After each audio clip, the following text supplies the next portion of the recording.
আসসালামু আলাইকুম ভিউয়ার্স, আজকে নতুন একটা ভিডিও নিয়ে আসলাম শিলং তীর ফর্মুলা বা টার্গেট। আমাদের চ্যানেলটার নাম হলো বাংলা তীর 0.9। আপনাদের চোখের সামনে আমি দুইটা ভিডিও আপলোড করেছি ফর্মুলা সহ, কোনো এখানে লোকাল কিছুই নাই, সব মানে চোখের সামনে আছে, যা কিছুই আছে চোখের সামনে আছে।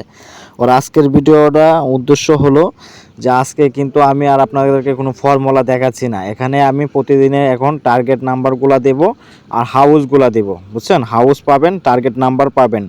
হাউস হবে, এন্ডিং হবে, আপনাদের হাউস ভালো লাগলে হাউস খেলবেন, এন্ডিং ভালো লাগলে এন্ডিং খেলবেন। और ব্যাকআপ নাম্বার যদি ভালো লাগে, হিট নাম্বার, কমন নাম্বার বা মানে আপনাদের এখানে যে আমি মেকিং নাম্বারগুলো দিয়েছি সেগুলো যদি ভালো লাগে তাহলে অবশ্যই আপনি নাম্বারগুলো ফলো করতে পারেন বা হাউস এন্ডিং ফলো করতে পারেন। আর সরাসরি কন্ট্যাক্ট করতে চাইলে আমাদের হোয়াটসঅ্যাপ নাম্বার দেওয়া আছে, হোয়াটসঅ্যাপেও কন্ট্যাক্ট করতে পারবেন। আর ভিডিওটা ভালো লাগলে অবশ্যই সাবস্ক্রাইব করে পাশে থাকবেন, নতুন নতুন ভিডিও প্রতিদিন দেব। আর একটা সুন্দর করে কমেন্ট করবেন, কমেন্ট করলে প্রতিদিনই ভিডিও ছাড়ার জন্য আগ্রহ বাড়ে। অবশ্যই ভালো লাগলে অবশ্যই পাশে থাকবেন। আল্লাহ হাফেজ।